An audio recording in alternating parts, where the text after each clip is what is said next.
Mountain Dew and Doritos, the Ménage a trois of people who can't get Ménage a trois. While I was snorting some Doritos and giving myself a Mountain Dew enema the other day, I was just thinking to myself, like, why are these the go-to combo for American gamers? When I think of a gamer, I think of a guy in his living room playing Call of Duty, chugging Mountain Dew, and suplexing their poultry to anime girls. But how did we get to this point? No, I'm not talking about his life choices. I'm talking about Mountain Dew and Doritos becoming the stereotypical food associated with American gamers. I think to understand this question, we'll have to go all the way back to the beginning. Cavemen were a different breed back then. Whoops, well, we went a little too far back there. Mountain Dew was first created in Tennessee in 1940. The drink was used as a mixer for whiskey, or as I call it, ouchie wouchie water. In 1964, Mountain Dew received the gift that every streetwalker dreamed about and was bought by Pepsi. Pepsi cleaned up the gal and made her into a housewife, a la Pretty Woman. Pepsi eventually started targeting Mountain Dew towards a younger, more outdoorsy audience. How ironic that is almost the opposite of their dungeon-dwelling audience now. I keep making fun of gamers as if they're like beneath me, which is not true at all, but the fact is, I have a mic, so I am God. I will do whatever I please. Wait. Please, don't go. I did a lot of research. I'm still gonna make fun of you though. We were in the 60s, so let's skip a couple decades up into the release of Halo 3 in 2007. Mountain Dew unveiled their new product, Game Fuel, a new drink for gamers. Half energy, half soda hybrid. This drink should not be confused with G Fuel, a similar product by a different company. Game Fuel was the first beverage line that was solely targeting gamers. I think this is the first time that anyone has ever found gamers desirable. What's that supposed to mean? Like, I mean, look at this. This is peak alpha male performance DNA genetics right here. The new drink was partnering up with the release of Halo 3. The promotion only lasted for a few months, tricking our ape brain to view it as more valuable. Speaking of ape brain, do you guys remember Halo 3? Because I remember Halo 3. I was 8 years old when that game came out. Looking back, I don't remember any game that have had this much hype before and after launch. People were camping outside just giddy with joy to be one of the first ones to play the game. Halo 3 became a titan of the online multiplayer scene for the Xbox 360.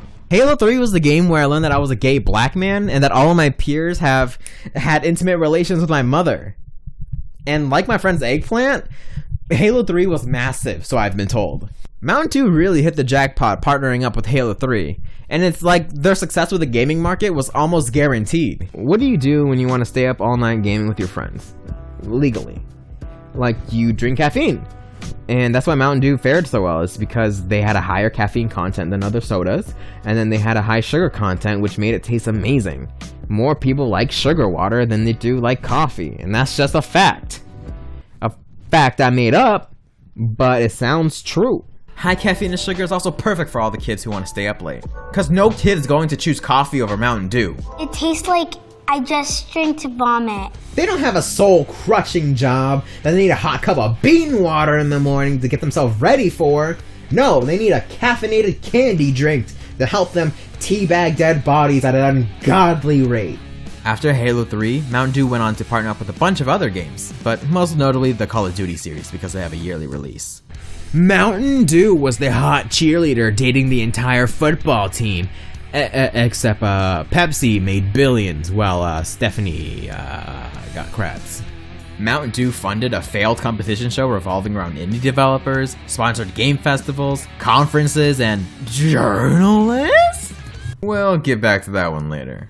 In 2019, Mountain Dew went ham, okay? They said that they're going to spend 40% of their marketing budget targeting gamers, okay? They are aggressively pushing themselves onto gamers like creepy dudes at conventions.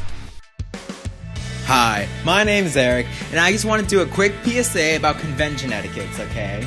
Alright, so, if you grope anyone at a convention, you deserve to be hung by the tip of your dick. Now that we understand how Mountain Dew took over the gaming scene, what about Doritos? How do they enter the scene? Doritos, which is the contraction of the word doradito, meaning small and golden. Small, something small, my mom talked to me about something small of my peers, but I guess, for the life of me, I can't remember what it was. Doritos were first created at a Mexican restaurant in Disneyland, California in the early 60s. That is right, the mouse helped make Doritos. Just give up to your overlords now. okay? Because Mickey's soft hands are in everything that we love. And I would rather have Mickey Mouse squeeze me for all that I have rather than Hub or Google. The tortilla chip was seasoned with spices inspired by chilaquiles. Mexican food names just makes me want to dance. It has a nice rhythm to it.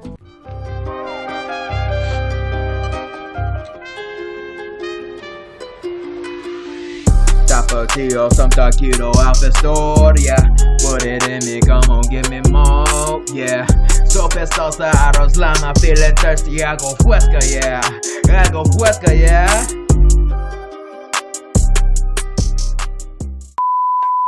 In 1964, when Frito-Lay saw the popularity of Doritos rising, they made a deal with the chip provider to start selling with Frito-Lays. It was 1966 when Doritos hit the US shelves. But something happened in between Frito-Lay selling Doritos regionally and then Doritos hitting store shelf nationwide. The US involvement in the Vietnam War? Nah, man, it's something way more important. It is our old friend, Pepsi. In between these 2 years, Frito-Lay's and Pepsi-Cola Company merged together to be known as Pepsico, meaning that Doritos is now owned by Pepsi as well. I don't know if it's because I'm young, or does anyone else realize that like most of the things we buy are owned by like a handful of companies? Like here's just some of the stuff that PepsiCo owns. Sabra, Quaker Oats, Cheetos, Cap'n Crunch, Rice-A-Roni, Funyuns, Gatorade, Bubbly, Tropicana, SodaStream, Naked Juice, Lipton, Pre-Made Starbucks, Life Water, Aquafina.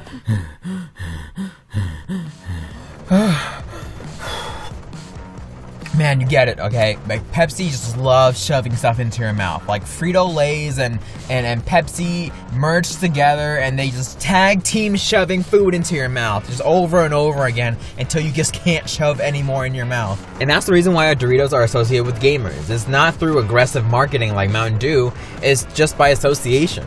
The savory sweet combo is nothing new. Chocolate with salt, popcorn soda, pineapple on pizza. PepsiCo saw this and combined their products together to create the gamer combo. Mountain Dew was already popular, so parent Pepsi just made Dewey bring his younger brother Ito to the sleepover. But no one really minds because the younger brother is also really cool. Pepsi just slapped on a game and look at you, you're a gamer now. Now you can advertise to your target demographic all you want, but then getting them to buy is a whole separate story. So how did Doritos take over the gaming scene? I believe it's through this.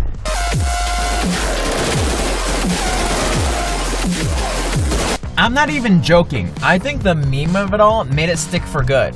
The irony of making fun of Doritos for being gamer food made it a staple gamer food. Once the community accepted and said, yes, Doritos equals gamer food, that is when PepsiCo became a part of the gamer's identity. Like not showering or yelling at children for sport. Let's quickly talk about this photo. This is the representation of the event called Dorito Gate. A journalist wrote an article claiming that game journalism has been corrupted and compromised. Journalists are taking money from major companies and then later reviewing products from the same companies. There's clearly a conflict of interest here. Take a look at Dorito Pope, also known as Jeff Keighley, a game journalist and presenter. Look at him now. Would you trust that he'll give an honest opinion on Halo 4? I wouldn't. He is literally paid to support the game. You can impress your friends if you drink enough Mountain Dew and Doritos. If he decided to say the game's bad, he will lose that sponsorship and money. I don't blame Keighley for making money, but his reviews and thoughts are compromised. Like who would have thought that sugary water and some deep fried corn would cause like so much corruption, right? Well, I did, because I did the research. Like, I don't think you realize how deep this rabbit hole goes. How deep we are in the pockets of large corporation. The rich, the powerful. Remember all those dystopian books we read back in middle school? Well, we're living in our own dystopian world now. Remember how scary those books are? We're in those worlds, okay? Just stay safe out there, okay? And remember, don't back down. Wait. Huh? Like, so the problem in his world is that he has delicious snacks. This is the last time I buy a movie from a shaman hiding my bushes.